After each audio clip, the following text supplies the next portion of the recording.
আসসালামু আলাইকুম রহমতুল্লাহি ওবারাকাতুহু। প্রিয় ভাইয়েরা, আবারও আপনাদের সম্মুখে আসলাম নতুন একটি বিষয় নিয়ে। বিষয়টি হলো যে যে ব্যক্তি দুইটি জিনিসকে যথাযথভাবে ইউজ করতে পারবে, সময় দিতে পারবে, আল্লাহ পাক রব্বুল আলামিন ইহকাল এবং পরকালে তাকে শান্তি দান করবেন এবং সুখ দান করবেন। আল্লাহ পাক রব্বুল আলামিন তার পবিত্র কালামের মধ্যে বলেন, আমাদেরকে শিক্ষাও দিয়েছেন, রব্বানা আতিনা ফিদ দুনিয়া হাসানাতাও ওয়া ফিল আখিরাতি হাসানাতাও ওয়া কিনা আযাবান নার। যে হে আমাদের পালনকর্তা, আপনি আমাদেরকে দুনিয়ায় কল্যাণ দান করেন এবং পরকালেও আমাদেরকে কল্যাণ দান করেন এবং জাহান্নামের আগুন থেকে আমাদের নাজাত দান করেন। তো এখানে ইহকাল এবং পরকালের কথা দুইটাই উল্লেখ করা হয়েছে। তো আমি যদি এই কালকে বা দুনিয়াতে সুখ শান্তিতে থাকতে চাই এবং পরকালেও সুখ শান্তিতে থাকতে চাই, তাহলে আমাকে বেশি না দুইটা কাজ করতে হবে। আল্লাহ তাআলা এই দুনিয়াতে যে ব্যক্তিকে শরীর সুস্থতা দান করেছে, তার থেকে সুখী পৃথিবীতে আর কেউ নেই। আর যেই ব্যক্তিকে আল্লাহ তাআলা এই দুনিয়াতে যে ব্যক্তি অসুস্থতায় আছে, তার মতো দুঃখী কেউ নেই। তো আমার শরীরকে সুস্থ রাখার জন্য যেরকম খাদ্যের প্রয়োজন, খাদ্য খেলে আমার শরীর সুস্থ থাকবে, শরীরের যে হক সেটা আদায় হবে, ঠিক তাহলে আমি এই দুনিয়াতে ভালোভাবে চলতে পারবো, কাজ করতে পারবো। তাহলে শরীর সুস্থ রাখার জন্য আমাকে খাদ্য গ্রহণ করতে হবে।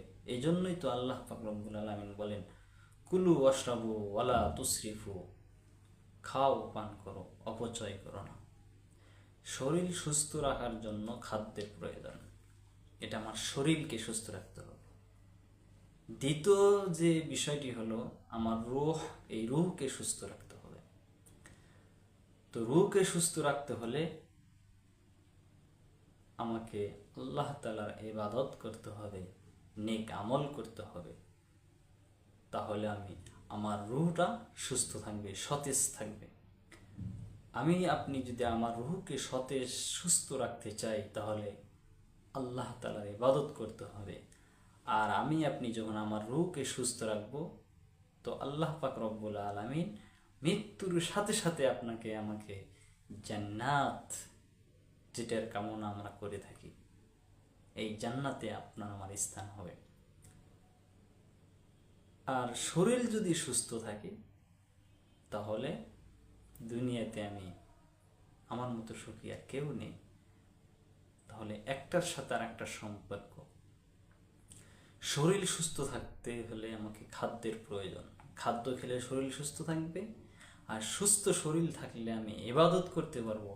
আর যখন আমি ইবাদত করব, গুনাহ থেকে দূরে থাকবো, গুনাহমুক্ত জীবন করব, আমার রূহ তাজা হয়ে যাবে। আর যখন রূহ তাজা হয়ে যাবে, তখন আমি সেই মৃত্যুর পরকালীন যে জীবন, সেই জীবনে আমি সুখ পাব।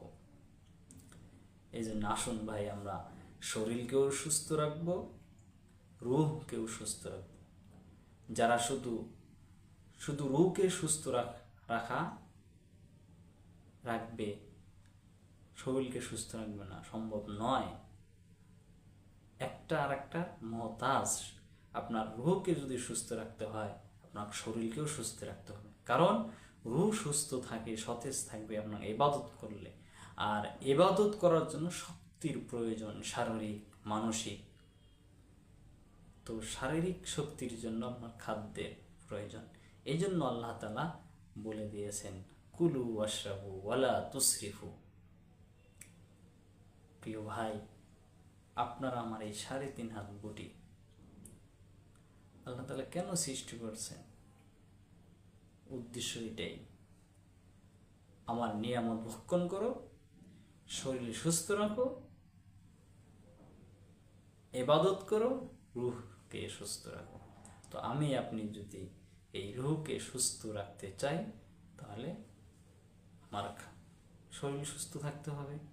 শরীরকে সুস্থ রাখতে হলে খাদ্যের প্রয়োজন, আর খাদ্যকে প্রয়োজন, এই খাদ্যটা খাওয়ার জন্য আমাকে পরিশ্রম করতে হবে, টাকা ইনকাম করতে হবে।